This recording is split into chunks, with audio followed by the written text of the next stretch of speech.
talking in a esteemed group is challenging. We used to always tell, okay, what next we can work it out. This year I said, okay, let me work. We had enough of things, and let us try to see what are we into, what we are getting into that. All of us are into that. And as I just start with a very simple thing, all the vaccine which has been known when I did my MBBS, I just knew this much. Very simple, outbreak, you take a vaccine, the antibodies, they start coming, that's it. We were not aware of anything else, so as the right now people. So but what, you need to deep dive. You need to look into what is exactly happening. There is something like antibody enhancement. There are so many things, sudden cardiac deaths. As we professionals can't remain quiet here, we started working on some things. And I remember Ozone Forum has invited me, and we did a program in Spastic Society, Dr. Jignasha, that was pre-COVID, about vaccine, kind of this one, other side of vaccine.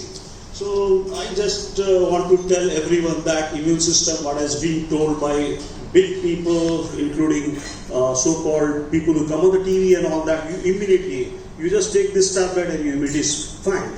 It sounds ridiculous unless you know what is immunity, and you need to know about innate immunity, adaptive immunity. Okay, whatever immunity we are getting with these antibodies, because everyone, all the doctors were taken for a ride. We used to tell, okay, your antibodies are good. Somehow we need to go back to our classrooms, we need to look at the textbook of immunology and look what is this macrophage, natural killer cells, what is the thymus, which is there in all kids, children less than 14 years, they have an intact thymus. And if you have thymus, you don't have to worry about anything. So this antibodies and all that, they're the last things. Somehow I just thought this is one of the, I just want you to slightly understand that there is something like systemic immunity, something like oral, you have got IgA secretions, secretory IgA comes out. So what happens when you bypass, when you inject some thing directly into into the systemic thing, so the problem starts there. And whatever we have done, we used to look for any side effects. We used to tell, okay, let us see for the next half an hour, let us see for next 6 hours or one day, and you don't have any issues, okay, you are fine, you go. The problem starts after that. Let's see what are the things which thing. And yes, there were big narratives which were told. I belong to one of the narratives which is called alternative narrative, and the prevailing narrative was by the mainstream people. They started talking about, oh, you have to save somebody to take yourself a shot. So that is one thing which was very, very dangerous, and and for this alternative narrative, we have, Karthik and sir, we have gone official. We have created a society. We are a registered body now called Universal Health Organization, and 6 doctors are there. Two you have got journalists are there in that, and there is one IIT professor. Can you just get up and Mr. Bhaskar? Yeah, he's an IIT professor, Raman Bhaskar. He's one of our. He takes care of all the things. So this was we strongly believe in this alternative narrative, and we are ready. We are ready to discuss everything on the table. We have asked for, you can go to uho.org.in. We have created a forum where you can always counter views you can put across. So I just go fast. A lot of things I have to work it out. And thing is, we had ample of things. We had a lot of cases, our friends. We had our Dr. Digambar Naik. Somehow this time we are not able to see Dr. Karnam. Karnam was such a great guy, and he succumbed to COVID.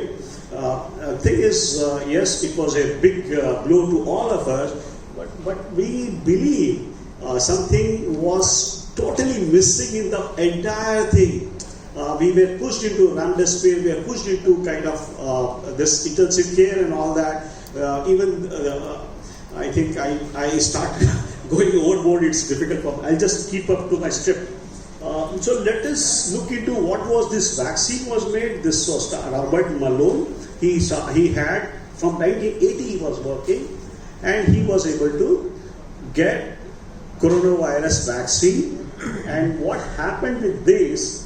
It was basically they did a lot of trials. This coronavirus was there since long time, and only thing is it's only because of the what I can say is xenotransplantation, we call it. Xenotransplantation is a very big word, but I can always tell you everyone sitting here are subjected to that. The kind of polio virus vaccine you take, and you know what is being cultured, polio vaccine or sheep, intestinal sheep, you have got cow, you have intestinal cow. So all these things are getting injected to us or directly given like that. And to my horror, I was talking to one of big people have worked and all that. Only thing is they are not able to really come to the Julie Mikovits. She was the one who started talking about this retrovirus and all that. And I used to think retrovirus is only HIV 1, 2, that's it. And for my kind of thing, there is something like XMRV. And I can always tell you from where I I went to Dr. Klinghardt, and he used to see every Indian, and he said, oh, he has got retrovirus. I said, what are you talking about? He said, definitely there's a retrovirus. So probably we are being all this retroviruses have been, came through your polio vaccine or something else, MMR or something like that, and that might have caused your problems. And what happens now is we are not able to prove that particular thing, but when you look into the history, there was a simian virus SV40. There was a one thing which we came to know about in 1980s. And this contamination of SV40 was there, and it was basically it was a contaminant in oral polio vaccine, and it resulted in a lot of tumors. And then it was recalled. That batch was recalled, and it is in the domain actually. So what you are giving in your arm, is it going? It is only restricted to the arm? I don't think so. What happens is that when Robert Miller and all that, they worked on that, they created a nanoparticle, which is a nanolipid emulsion. With that, it is normally passed from your this one to the entire system. This is one thing which is always the mainstream narrative was, it remains in the deltoid, and whenever you get a COVID infection, anything like that, this will start producing antibodies and you'll be safe. That was the narrative. But what happened was, this went on to your stream, bloodstream, lymphatics and all that. It went into the ovary, it went to the spleen, it caused some urology. I have a lot of patients now who are basically above 60 years old, and we were doing so well with our chelation therapy, ozone and all that. They used to have cerebrovascular, coronary artery disease and all that, and they start now having tremors and all that. And I can always tell this is purely, though I am not able to confirm it, but we see a huge increase in this. And the cancers, what Dr. Anadesh said, showed cancer. This is turbo cancers, and there is a link about neurodegeneration. There is a link about sterility with your stupid vaccines. So we'll just see, and all the doctors, Dr. Akshay, you have not learned this in your medical school, I believe. Okay, can you read it for me?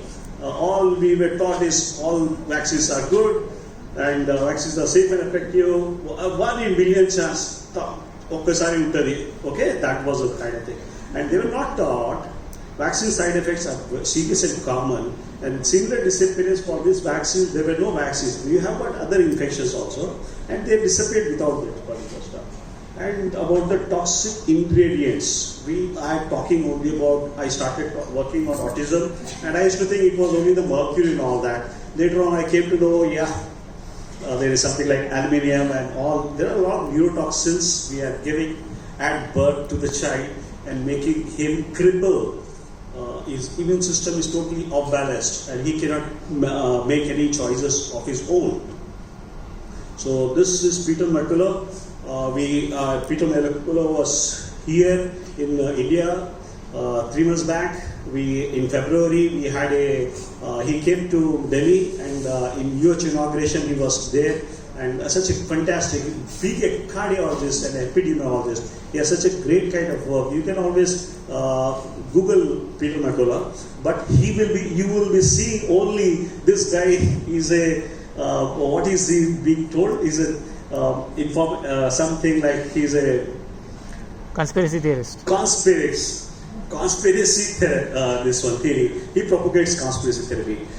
This one, but somewhere this is we need to look into things. And I somewhere, because I had worked on these vaccines for the last 20 plus years, I was trying to find one simple reason why we should take vaccine also. I think when you want to vaccinate or before that, you will have a good immunization. Immunization and vaccination are two different words. Vaccination doesn't mean immunization. Okay, immunization is one thing. You can achieve that with just good breast milk. You don't have to go for all the lot of unnecessary stuff and all that. So yes, we had now again it was coming in the media. We had outbreaks of measles in Hyderabad. We had outbreak of herpes in Hyderabad, and all was said was, okay, people have not taken vaccine and all that. But I can tell you, most of the people in the metros particularly, they are fully vaccinated. In spite of vaccination, there is something, again, outbreaks are happening. So this immunization is not proper. Because we are just vaccinating, but the immunization is not happening. So you need to do some other measures and all that. I'd like to go with a brief history of what is vaccine history and vaccine history. We should read about Susan Humphrey's book called Dissolving Illusions. You can always make a big understanding. Okay, there is a reason for that. The outbreaks of polio, whatever things have been done, it was the better sanitation. The plumbers did a good job. Your nutrition played a kind of thing. The plumbing people, all these people, when polio was at the peak, good plumbing, good sanitation, and good nutrition helped the people, not just the vaccine. Because that incidence came down before you started the kind of immunization or vaccination. Shekhar, you are on the same page, I think. So there is a big conflict of interest. I thought most of the things what I'm showing you has got from peer reviewed. This is whatever things were there. It took me 15 days to prepare this, and I was sure Dr. Lily told me you are going to talk something. So it was and it becomes so difficult. What are the things we need to share and what should not share? But this being a doctors forum, I thought you should all see this particular stuff, what we are into that. CDC recommended schedule, and they have compared between 1983 and 2017, and you can see the number of vaccines. And we are not talking about giving a vaccine in the proper way. All the vaccines are given on one particular day. So what is happening is your immune system, we are not allowing the immune system to get matured properly. You take a 2 months old child, 6 months old child, and you dump with or DPT. You are giving on the same day DPT, hepatitis B.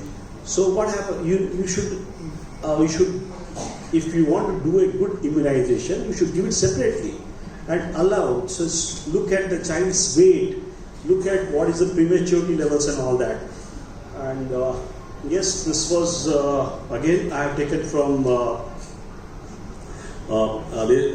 this is one of the work Julie Mikovits has shown, and she was telling this is an epidemic because of unsafe vaccination and all that. I have her book, and she was on this one. She almost have to get underground during this the last two in that time actually when the COVID was on the peak. So again, this is one more. This is the book I was talking about, Susan Humphreys, and precautionary principle. I just want every doctor should understand. You don't have to wait till everything goes up. We don't have to listen to what CDC says. What is Bill Gates talking to us? There's no point actually.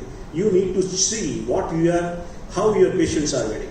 I can just give an example of tobacco industry. Long before in 1960s or 70s, the doctors told, okay, smoking is good for health, right? Some of the doctors, they said, okay, this is something bad. But it took 40 years to prove that. So the same thing we are getting into this vaccine and all stuff. And as a doctor, you have a choice. You can always tell, yes, I don't want to vaccinate my kids, things and all that. I happened to meet Dr. Mayer Einstein. He's a doctor, and homefirst.org is his website. And this is before the COVID, and he has more than 4,000 kids in his practice, nursing home, and he has never vaccinated anyone. And you know, all the kids, they never had any allergies, they no asthma, no all ADHD, autism and all that. So I think we had to start looking into, because we are responsible people, and we are not bound by anybody. Dandaka, it's not going to happen.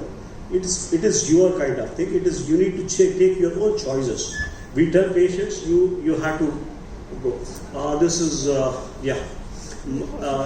this is liability protection, and it is a liability protection. I'll show you why. Liability free and mandated. This people paid, I'm not sure with the figures and all that, but this is the reality. And what happened was, after that, they, at least before itself, 1986, they went for Ronald Reagan, and they had taken that immunity kind of stuff. And from that time, you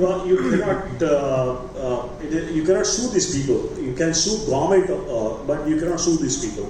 So this is what this has been. There is an Injury Act, and they have done this particular National Childhood Injuries Act. They have shown there are three major areas of concern, which is vaccine safety, scientific discipline, alternate therapies. Alternate therapies are quite key. I have closed this one because my patients, I have seen in my kids' case also. Because I had done, I think I got in touch with all this because of my looking into out-of-box solutions. Because I certainly feel it should not be called alternate, because we had done enough. The speaker before me was talking about chocolate cyst and all that. Now we know endometriosis. It is because of endocrine disrupting chemicals. The more the EDCs are there, you have got EDCs, endocrine disrupting chemicals. It can be your xenoestrogens, BPA, phthalates. You have all this, so many things. So you need to work on that. Dioxins, you need to work on that. You just can't say, okay, fine. You need to go to the root and work it out. I am very, very this one. Without the help of all these therapies, we cannot achieve a good health. All of us, we are having slight insulin resistance, we are having mild thyroid, we are having mild thoda diabetes, thoda BP. This is all nonsense. You need to have, if you want to have a perfect health, it is not possible by just allopathy or only by one particular thing, some supplements. You need to take an integrative approach. You need to combine all the things. That's the reason we fought with the likes of Shekhar Vazir. We did a lot of brainstorming. We said, okay, let us come together. There is no need for any egos and all that. I'm an allopath, I'm this one, I'm a cardiologist. We have in our integrative medicine group, there are cardiothoracic surgeons also joined. I think I get deviated. Reliability of peer-reviewed journals. Jignasha, just indicate me the time. Well, 3 minutes left. Kitna? 3 minutes left. Or you So I'll just go with this. What's going on with this COVID-19? PCR testing. Now we have got Raman Bhaskar. He has written a book on mathematics model how this was being overrated. You can always look into that. Right? He is also, magnetic personality. So this are all the things. COVID-19 vaccine is made to provide lasting for 3 months. I can show you the research. So what was the things I think this was all the things. So many things went wrong. It was PEG was polyethylene glycol, which was used in the injection to keep that kind of aluminium was a thing. And there are other things which I always keep on telling about that. And it was the first coronavirus vaccine ever attempted in humans. I can always tell you about one thing when you go back to the history. There is something called rotavirus. And rotavirus vaccine was launched. And after that, there were some in guinea pigs or something like that. There were deaths happened, and it was immediately withdrawn. And it was, I think, in some part of Southeast Asia, it was started. 6 or 7 deaths happened, and immediately it was withdrawn, right? But nothing of that sort has happened in this recent kind of thing. I think this is a big thing. This, you can just see the kind of vaccine effectiveness. Again, this has been taken from a peer-reviewed journal. This is not my creation. Epidemic of unvaccinated. This is, yes, we happened to had Dr. Asim Malhotra also. He was also in Delhi as well as Mumbai. And he was opening the can of worms. He was showing all the things. Lot of data, and all this data was being ignored. See, it has been totally, we started, Dr. Anandi, Dr. Mayavalacha, we all together, we wrote several letters to the Prime Minister of India, 3 or 4 letters with all the kind of things. It was thrown in the dustbin. I think it's a comedy show by Kapil. I'm not Kapil Sharma. Okay, but something. Okay, there's something. Oh, come on. So, our friend Dr. Arvind Kushwaha, he is for All India Institute of AIDS, he's an epidemiologist. He has shared a paper where he has also shown whatever vaccines reporting we are doing, it's more of a tip of the iceberg. Less than 1% is reported. I have seen most of my doctor friends, they never. This has happened with this fellow, no chance. वो कुछ लगा लिए होंगे, that is the reason. All have mindset is so prejudiced. नहीं होता. The first thing they tell is no, it doesn't happen. So this is again a statistics about what COVID-19 vaccine is producing so many deaths when compared to the other ones. And yes, hospitalisation booster and all that. Jignasha, I can go on and on. But I would like to show some important stuff. What happens here actually? I was telling you when you give in the Sanjeevani booty, the deltoid, right? Sanjeevani booty. Sanjeevani booty is that stupid Covaxin or Covishield, whatever it is, right? So everyone thought it is Sanjeevani booty, right? Oh, it is going to help us, Prime Minister taking credit, everything. Come on. So what happens here is once you inject that, your macrophages engulf that and it transports. It goes into your brain. You don't have any other this one. So this is the one thing, and we thought of looking at. We thought, Covaxin is not mRNA vaccine. What is the big deal? Ultimately, after giving the vaccine, it's going to get converted to the mRNA. That's the kind of thing. So this is a germinal centers and all that. I see a lot of things coming up later. These are all the acute or 2 years only down the lane we are saying, but we can't say about what is the role which is going to happen with the sterility and all that. And that I have at least 10 to 12 patients who just have there's a doctor who has tremors post-COVID and he agrees on that. And we started with him, he's a surgeon basically, and he says this has increased because of that. He's not able to perform surgeries. So I think this is all, I thought let me give some kind of, because Dr. Millie always asks where are the kind of sources and all that. So I just started giving all the sources here. And sudden death in cardiovascular disease, 2 days. Okay, this is a big kind of thing. And autopsy results and all that, still people are not ready for some things, but there are some people who have done some work and they are able to pick up from autopsy whether this death is from COVID or non-COVID, or vaccine, I mean to say, it's not long COVID. So this is one thing, emergency increase in cardiovascular events, which has always after the vaccine has occurred, and so this is some sort of question which was put. I thought it was very good. Looked into that. Yes, this is a kind of thing, take home thing I would like to give. If the myocarditis for virus is worse than from vaccine, then how come Google searches are more post-vaccine only? We never had Google searches about myocarditis pre-vaccine. Wow. Yeah, and Did you how? find that data? Huh? Did you find that data? Yeah. More searches on myocarditis? Yeah. I did do that. Already ready-made Mila. It was from Seam or somebody else. It was already on this one. This is how you go back. Yeah, this was the data, Millie. Yeah. And you have got that 2021 kind of stuff. Wow. Yeah.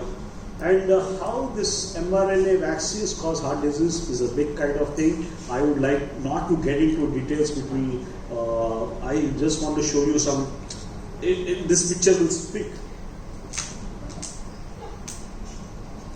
And this is the kind of thing which we are trying to understand what is happening with this particular stuff. There are different schools of thought. Still people are talking about this is because of long haul COVID, it's happening and all that. And we have, I'm a radiologist first. So now we have got if somebody comes with myocarditis, his top T is higher and BNP is higher. We would like to do a MRI heart. And with that, there is a late gadolinium enhancement is there with only vaccine-induced myocarditis. So we need to ask for that. What happens is that most of the patients who get high top T levels, we tell them, oh, heart attack aa gaya. It is myocarditis. We need to look at the BNP also. We need to look at the HSCRP also. We need to look at MRI. So I think it's going to be costly, but we need to establish that connection. So this is what I felt. So I would love to answer any questions and all that. This is one thing which is being now with autopsy. One of the doctor in US is doing this particular autopsy who has died suddenly, and he's talking about this fibrous clots. He's talking about normal fibrous clots which are not seen with normally. It has to be with this particular stuff. I think had therapeutic options. 1 minute. Yes, sir. Okay, I had done one patient with basically coronary cavernous venous sinus thrombosis, and he is a doctor's husband, and he came and he had some big picture and all that. We were happy. I do something called live blood microscopy, where we see the cells clumping and all that. We just do a kind of just like a CBP, and we do that kind of thing. I turned into a Yeah, okay, fantastic. And then I started with cytokinase, post-vaccine. Yeah, everyone needs a cytokinase or some kind of this one. Yeah, and this particular stuff, and we were able to see the kind of outcome, and pre and post was amazing. And now this guy is in US working with. He was told nothing is. He was almost having a hemiplegia kind of stuff. We did some more other cases also. I thought the things which work with my patients, I used to give them all the kind of thing. I used to give kothmir, dhania, pudina, pyaz also. So I used to do major auto. I try to give minor auto. Give something called far infrared sauna. Give him enzymes and all that, lot of enzymes, and I used to do hyperbaric oxygen also, and it worked phenomenally. none of our patient had got any problem. I had patient who went into 70 SpO2 and his top T, everything was high. The doctors on the other side, they told it is, you have to take up for angio and bypass and all that. Just by this methodologies, we were able to get a good kind of things. Ozone did work. I had, in fact, some cases I started giving intramuscular ozone. 10 ml of ozone, what Karnam used to talk about, because that's the easiest thing. I'm giving for all autistic kids also. Easiest. Rectal is a big pain. वो रोता है बच्चा, हम लोग को भी नहीं रोना आता है. So the last minute, which what you can take home is how you reduce the. You are going to US now. You will be supposed to take a vaccine. Yes, Doctor Madam Shanti Madam. They have come all the way from Australia. Dr. Shanti Krishnamurthy is a good friend of mine. Yeah, and Dr. Pushpa from Malaysia. They came all the way here. So they must have taken vaccine. So what you would have done after taking a vaccination, you should have immediately put a ice pack over there, okay? And you can continue using this ice pack. Along with that, what we used to tell was take fish cod liver oil. Take before going for a vaccination, Sanjeevani Booty, start taking cod liver oil. It is going to help you like anything. We went up to melatonin also. So the thing is, it makes a big difference, and you have reasons how it works. So you don't have to be totally anti-vaccinist or something like that, but you get prepared, work on all these things. Vitamin E, beta glucan we found it very useful. Beta glucan was one of the good stuffs we picked up. Vitamin D3, a lot of people have worked. Dr. Renu Matani is here. She has done an amazing one of vitamin D3, magnesium. All these things work. One thing about intermittent fasting is spike detox. If you have taken a vaccine and you don't know how long this vaccine keep continuing, it's a spike protein factory it has become here. Your body has got spike protein factory. You need to shut down that. Okay? Agree? So how you do it? Do intermittent fasting. This is one thing which is going to reduce all this stuff. I think this, along with that, all this, whatever you can get, ivermectin is noteworthy. You should always try to give ivermectin for any case. Ivermectin, I came to know about ivermectin in 2014, and in US there is a doctor who uses ivermectin for all unexplained diseases. Unexplained diseases. He works on acupuncture a lot. He's Dr. Simon Yu. Y-U. Simon Yu. You should Google about him. Amazing kind of stuff. So he started showing me. So we started using ivermectin in lung cancer, and it gives dividends. I think it is over. Thank you.